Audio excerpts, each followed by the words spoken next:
In this tutorial, we're going to go through the birthday book, which is a simple example system in Z.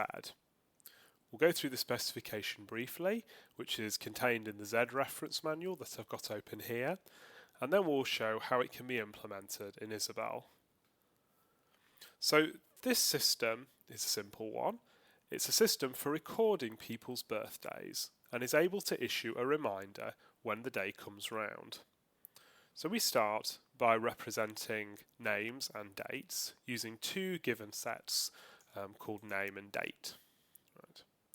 And from those two given sets we can create our state space, and the state space, which is created using this state schema called birthday book, contains two components: known, which is a set of names referring to the people that we know the birthday for. On the other hand, we have the component birthday, which is a partial function from names to dates and records the birthday of one of the people. We have a single invariant that says that known is equal to the domain of birthday. So in other words, if we know someone's birthday, then we must have recorded it in the birthday function. So here is an example of a valid state that satisfies this invariant. So we could have known being equal to John, Mike and Susan, and then we have birthday where John, Mike and Susan all map to a birth date. Now let's go through the operations for this simple system. First of all, we have the add birthday operation. This modifies the birthday book by adding a new individual into it. So we take as input a name and a date, and then what we're going to do is we're going to check whether this name is in known. So if this name is already known, then we can't execute this operation. But if we don't already know the birthday of this individual, then we can update birthday to be birthday union with name pointing to the date. Let's look at the next operation. So the find birthday operation is here. So unlike add birthday, it doesn't modify the birthday book. All that it's going to do is return the date associated with a particular name. So it takes as input a name and it outputs a date. We require that the name that we input is known, and that being the case, we output the birthday associated with that name simply with this equality predicate here. And finally, we have an operation for sending reminders. So what this does is, again, it does not modify the birthday book, but it takes as input today's date, and it is going to output the cards that we need to send for all of the names whose birthday falls on that date. And we can calculate that simply using this set comprehension. Now let's see how this simple specification can be implemented in Isabelle Hall. So I've set up a theory here that imports the Z machine session, and now let's go and implement the specification. So the first thing that I'm going to need to do is to create two types corresponding to our two given sets for recording names and dates. So I'm going to do it like this. I'm going to create two type synonyms. First of all, name, which I'm going to say is a string, and date, which I'm going to record using natural numbers. Right. So in Z, of course, we can just set these to be opaque sets, right? So we don't know anything about them other than they exist. And we could do a similar thing in Isabelle. So we have a command called typeDecl, which allows us to declare the existence of a new type without saying anything about it other than it's non-empty. But the issue with doing this is that it's going to be very difficult to animate the specification because this is not an executable type. We don't know how to show it, we don't know how to process it in any way. So because of that, I prefer instead to create these two as type synonyms. Now, in addition to these two types, we also create two sets. Right, so we're going to use the const command that allows us to create new constants. And then I'm going to say that name is a set of names and date is a set of dates. Right.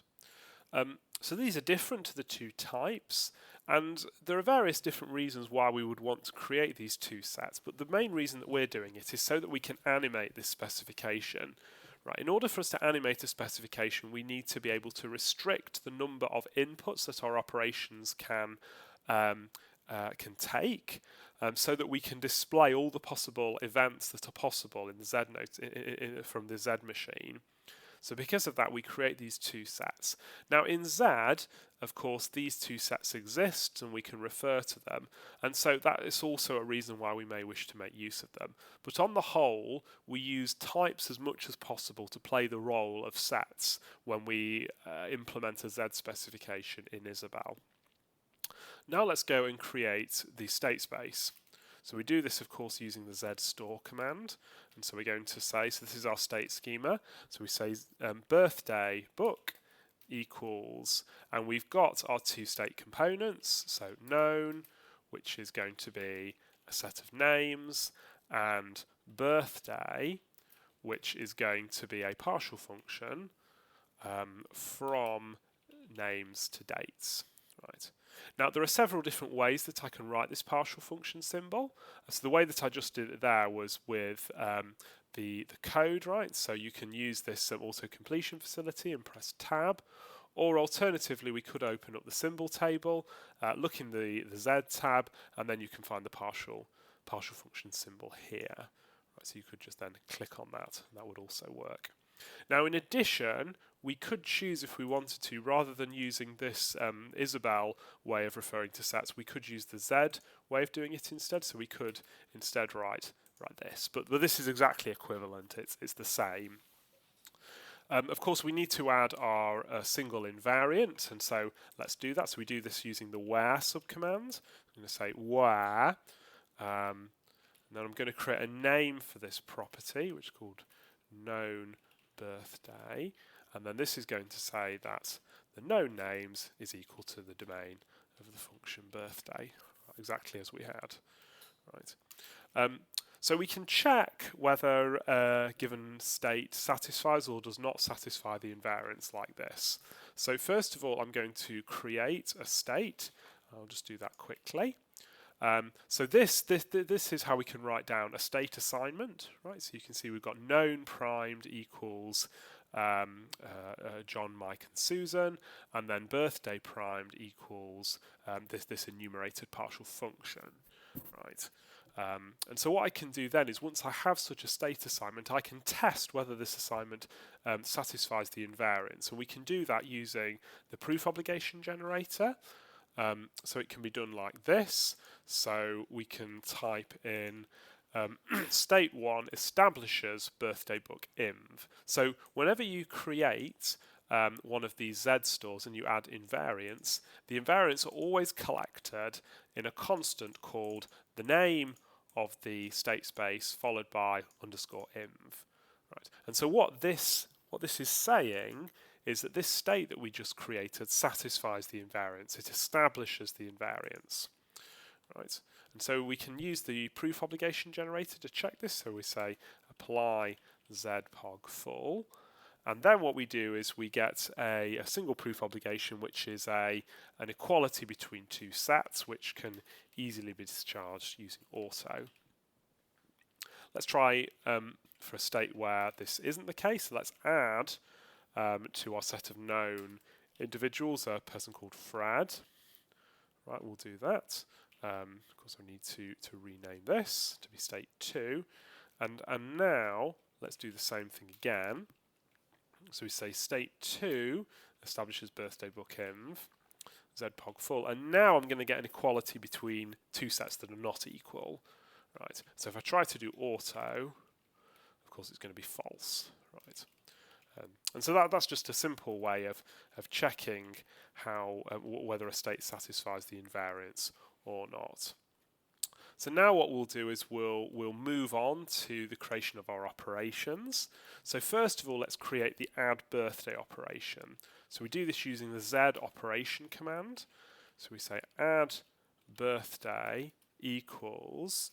we need to specify first of all the state that we're operating over. So let's do that. We're using the over command. So we say over birthday book, right? And that means it's operating over this date schema that we defined here.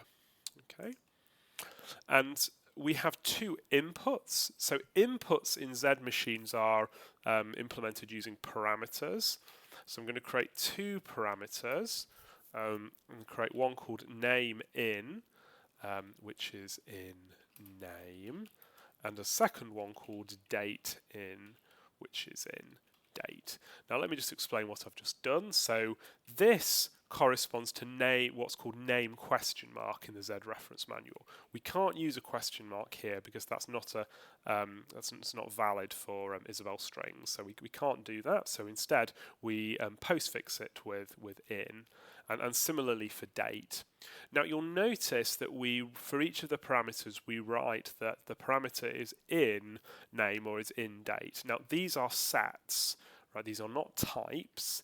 And these sets, again, are there basically to make the animation work. Although in some other cases, we may wish to restrict our parameters to be a particular set, right? And so it's therefore useful for that. But later we will give a definition to each of these two sets so that we can animate this specification. Okay, so now we have a single precondition for this operation, which is that the name is not already known. So let's add that. So we say pre name in is not in known, right? Okay, and then that being the case, we need to do an update. Now in the Z specification, we only had to update the birthday variable, and that's because the invariants do all the work for us, right? So once you have updated birthday, known will automatically get updated as well, right? Just because you're imposing the invariants. Here we're not doing that. Here we need to be able to explicitly give all the assignments that we're making. So how do we do that? Well, let's first of all update known. So we say known prime equals known union name in, right? And then secondly, we're going to need to update birthday, of course. So we say birthday primed equals birthday. We're using this function override operator. So we're going to override the original value of birthday with a maplet where we have name pointing to the date, right, like that. Okay. Now in the Z specification, we had a union symbol here.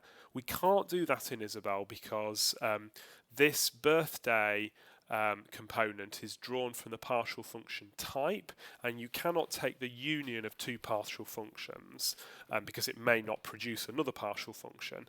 However, the override operator, the set of partial functions is closed under the override operator, and therefore we can always override one partial function with another and get a valid answer. So that's why we're writing it like this, right? And so that completes the definition of our add birthday operation.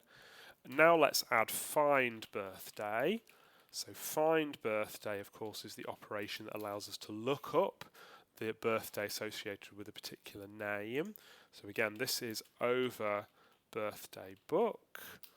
We'll add the two parameters, name in, so our input name, which is drawn from name, and date out, because of course we're outputting a date this time, which is drawn from the set date. Right.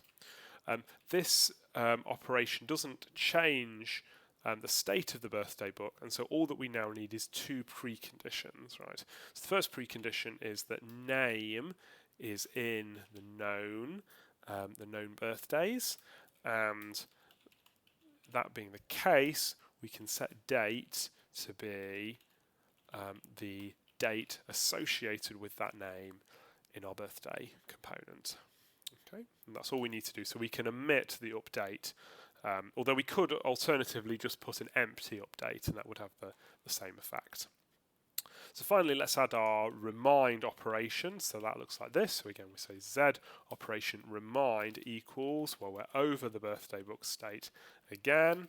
And now we're going to have two parameters, so that the first, which we'll call today in, is going to be drawn from date, right, like that. And then secondly, we're going to have cards out, right, which is going to be drawn from, well, this time it's going to be drawn from the power set of names. So how do we write that? Well, let's go to the symbol tab. So the power set symbol is there, and then power set name, right, of course, because this is a set of cards that we're outputting for the particular date. Okay. And finally, we have a precondition, and the precondition is going to be that cards out is going to be equal to n in known, where the birthday of n equals today in. Right. So this is going to give us the set of cards that we need to issue on a particular date. Okay. The last thing that we need to do, of course, is to describe our initialization. So I'll just do that. I'll just do that very quickly. So initialization is going to look like this. So let's call it birthday book init, and then it's going to be known primed is empty, and birthday primed equals the empty partial function, like that. Right, so initially we don't know any birthdays, and so therefore known is the empty set and birthday is the empty partial function. And I'll add this to the zdefs theorem attribute so that the proof tools become aware of it. Right, so that completes the Z specification. Now let's see how we can animate this. Right, so to animate it, we first of all need to create something called a Z machine. Which we'll do here. So we say Z machine birthday book machine, I'll call it. Of course, you can call these things whatever you like, but I'm just kind of going with a convention. So again, this is going to be over the birthday book state. Now we need to give our initialization. So our initialization, of course, is this one. So let's put that there. And then we want to give our operations. So remind, of course, find birthday and add birthday. So that's all of our operations, right? So that completes the definition of our Z machine. Now, if we can try to animate this now. So let's try and animate it. So we've got the animate command. So we'll say animate birthday book machine, but Isabelle is going to complain because it doesn't have a definition for name and date. So as I say, in order to make this animatable, we need to set these to some finite sets. So the way that we can do that is using a command called defconsts. So I'm going to define these sets like this. Right, so name, I'm going to just set to a 3-element set containing Alex, Bradley and Carol, and date to also be a 3-element set containing 1, 2 and 3 for the dates. And now we can animate it. So when we animate, we get these things appearing. So what's happening in the background here is that Isabelle is running the code generator for this specification, turns it into something called an interaction tree, and then it takes that interaction tree, code generates it to Haskell, it runs the Glasgow Haskell compiler to compile a binary, and then adds some animation code into that, and then we can click here to start the animation.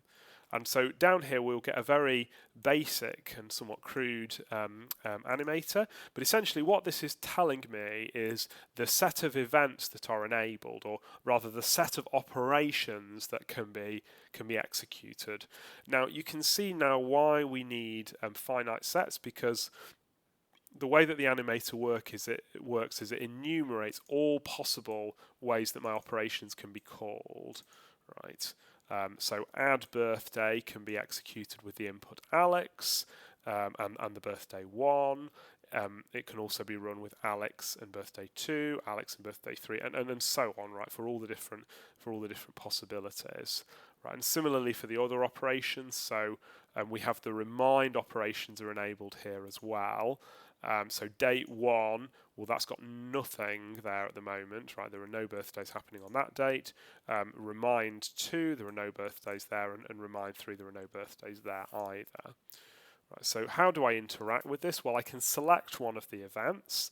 So let's first of all say that Alex is going to have the birthday date 1, so we'll type 1. to execute that operation. Right, and now what's happened? Well, I've got a few less add birthday operations enabled because I can only now add a birthday for Bradley and Carol. But the find birthday operation is now enabled with Alex, right? Because we know what Alex's birthday is now, so we can potentially execute that operation. Of course, it has no effect. It's really just there to tell us when Alex's birthday occurs. And similarly, we now have this remind operation, which is telling us that on date 1, Alex has his birthday. Right. Okay. So now. Let's execute another operation. So I'm also going to add a birthday for Bradley. So let's do that as 2. Right, and I'm going to add Carol as well. So she also has her birthday on date 2. Right, and now you can see that here we have remind with Alex, which is for date 1. And remind for 2 has got both Bradley and Carol. Now what is this set notation here that's going on? Well, that's because with the code generator, we're actually representing sets using lists. Right, so this corresponds to the set function in Isabelle, right, which converts a list into a set. We'll explain more about how this works when we come on to the code generation lecture in a few weeks' time. But that shows us basically how we can take our Z specification, how we can animate it, and we can execute these other operations as well. So we can execute find birthday, or we can execute one of the remind operations. But of course, that has no effect, right? It's simply telling us that this operation is enabled, right? That this birthday is happening on this date. Okay, so that's animation. Now let's just take a brief look at proof, just to conclude. So one of the things that we typically want to do is to show that our operations preserve our invariance, right? So if we look right at the top, so in this case we just have a very simple invariant that known is equal to the domain of birthday, right? And of course add birthday does preserve that invariant, because whenever we enlarge our birthday record, we also similarly enlarge known, right? And so it should be the case, right, that this operation preserves our invariant. So how do we show this? Well, we're going to create a lemma called add birthday correct, which is going to say that add birthday with inputs P and D is going to preserve birthday book inv, right?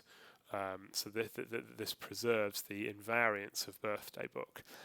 Whenever you have an operation with inputs, they're always written in a tuple, right? So you just take the list of parameters and you just put them in a tuple like this, right? So we say that. Now how can we verify this? Well, we can use the proof obligation generator. So we say apply zpog full, and it says no subgoals, right? Because this is so simple that it can go through very easily. Now, if we'd made a mistake, right, let's say that we forget, so go back to add birthday. Let's say that we forgot to update known, so we'll delete that, we'll go back, and then we try to run the proof obligation generator again. And now we're going to get something that we could nitpick, right? Because now we've got that the domain of birthday is equal to insert P domain of birthday, which of course may well not be the case, right? And so yeah, if you try to nitpick that, nitpick I comes back with a counter example. Okay, but let's just put that back. Okay, but that goes through. And since this is the only operation that changes the state variables, all that we have to do to show that the whole system preserves the invariance is now just to show that our initialization establishes our invariant, which we do like this. So let's call that birthday book init correct. And we're going to use the establishes keyword here. So establishes birthday book inv. And again, we can do this with the proof obligation generator. And yeah, it does. So what we've basically proved there is that whatever state this machine can get into, it always satisfies that invariant. Right. Well, that concludes this tutorial, and thank you for watching.